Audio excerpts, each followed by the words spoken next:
Halo semuanya, perkenalkan saya Hoirunisa Salsabila, mahasiswa PPG Prajabatan Universitas Gunung Jati Cirebon.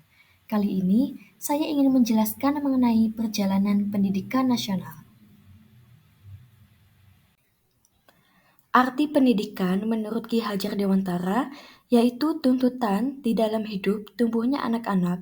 Adapun maksudnya, pendidikan yaitu menuntun segala kekuatan kodrat yang ada pada anak-anak itu agar mereka sebagai manusia dan sebagai anggota masyarakat dapatlah mencapai keselamatan dan kebahagiaan setinggi-tingginya. Pendidikan merupakan hal yang sangat berpengaruh dalam menuntun anak agar dapat menjadi individu yang merdeka. Oleh karena itu, mari kita pelajari perjalanan pendidikan Indonesia dimulai dari sebelum kemerdekaan, setelah kemerdekaan, hingga pada abad ke-21 ini. Bagian pertama yang akan kita bahas yaitu bagaimana pendidikan Indonesia ketika sebelum kemerdekaan. Pendidikan sebelum kemerdekaan atau pada zaman kolonial terpaku terhadap ideologi bangsa Belanda, sehingga pembelajaran yang dilakukan sesuai dengan pemahaman Belanda. Pendidikan yang diberikan oleh Belanda kepada masyarakat Indonesia bertujuan untuk menciptakan sumber daya manusia masyarakat yang siap menjadi tenaga kerja untuk Belanda dan diberi upah yang sangat minimum. Akan tetapi, pendidikan yang diberikan oleh Belanda memberikan dampak positif terhadap rakyat Indonesia.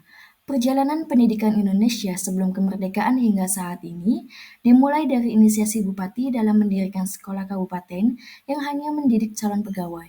Kemudian pada tahun 1864 berdiri Sekolah Bumi Putra yang hanya memiliki 3 kelas dan hanya mengajarkan menulis, membaca, dan menghitung. Kemudian pada akhir abad 19 terjadi wabah penyakit menular di Pulau Jawa. Oleh karena itu didirikan sekolah Stovia, yaitu pendidikan dan pengajaran untuk calon dokter bagi kalangan pribumi Jawa.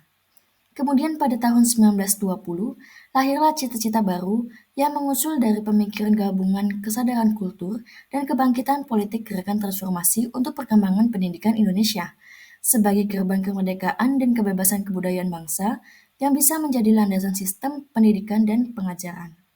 Karena pendidikan dan pengajaran yang diberikan sebelum kemerdekaan pada masa kolonial menghasilkan lulusan yang terasing dan kehilangan dasar-dasar nasionalnya, untuk itu dibutuhkan upaya dalam mendidik kaum muda. Selain untuk membebaskan diri dari jeratan penjajah, pendidikan akan menjadi dasar kebudayaan nasional yang dapat mencerdaskan kehidupan masyarakat Indonesia. Keinginan untuk merdeka harus dimulai dengan mempersiapkan kaum bumi putra yang bebas, mandiri, dan pekerja keras. Tokoh nasionalis yang memperjuangkan pendidikan bangsa Indonesia dengan cita-citanya yang ingin melakukan perubahan radikal dalam pendidikan dan pengajaran, yaitu Ki Hajar Dewantara. Cita-cita itu terwujud pada tahun 1922 dengan didirikannya Taman Siswa di Yogyakarta sebagai pintu gerbang kemerdekaan dan kebebasan kebudayaan bangsa. Taman Siswa didirikan dengan maksud untuk meluaskan semangat pendidikan kepada generasi muda dengan konsep pendidikan Ki Hajar Dewantara yang memerdekakan. Konsep ini termaktub dalam 3 semboyan dalam bahasa Jawa, Ingar Sasung Tulada, Ing Madya Mangun Karya, Tutwuri Handayani. Artinya, di depan memberikan contoh, di tengah memberikan semangat, dan di belakang memberikan dorongan. Semboyan Tutwuri Handayani diabadikan dalam lagu Kementerian Pendidikan dan Kebudayaan. Bagian kedua yang akan kita bahas yaitu perjalanan pendidikan Indonesia sesudah kemerdekaan. Pada awal kemerdekaan, pembelajaran di sekolah-sekolah lebih ditekankan pada semangat nasionalisme dan membela tanah air. Dasar-dasar pendidikan setelah kemerdekaan menganut prinsip demokrasi, kemerdekaan, dan keadilan sosial. Kondisi pendidikan di Indonesia setelah kemerdekaan ini mengarah terhadap perubahan proses pembelajaran dan landasan pendidikan, sehingga pendidikan di era ini, bangsa Indonesia berusaha menghilangkan paham-paham pendidikan Belanda, sehingga siswa Indonesia memiliki ciri khas tersendiri. Pembelajaran didesain sedemikian rupa agar budaya bangsa Indonesia dapat diwariskan ke generasi selanjutnya. Bagian ketiga yang akan kita bahas yaitu perjalanan pendidikan Indonesia pada abad ke-21. Keberadaan abad ke-21 ditandai dengan adanya era revolusi industri 4.0 yang mana pada abad ke-21 menjadikan abad keterbukaan, era globalisasi, dan serba digital. Pada saat ini, Indonesia memasuki dan bahkan sedang berjalan era revolusi industri 4.0. Pada pembelajaran, tidak lagi berfokus terhadap penerapan kebudayaan lagi, namun berfokus terhadap kemampuan berpikir kritis dan pemecahan masalah, kecakapan komunikasi, kreatif dan inovasi, serta kolaborasi. Teknologi merupakan sarana utama dalam pelaksanaan proses pembelajaran.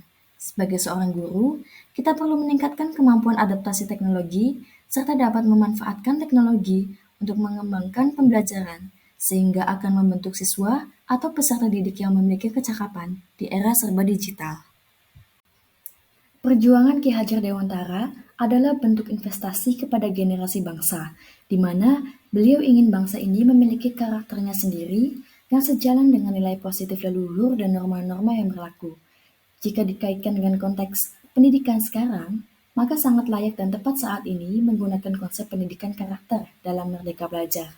Kebijakan Merdeka Belajar yang digagas oleh Menteri Pendidikan dan Kebudayaan memiliki relevansi terhadap pengembangan pendidikan karakter. Selama ini, pendidikan lebih menekankan pada aspek pengetahuan, sehingga aspek karakter dan keterampilan terabaikan. Sekian penjelasan mengenai perjalanan pendidikan nasional, semoga bermanfaat dan sampai jumpa di video berikutnya. Terima kasih.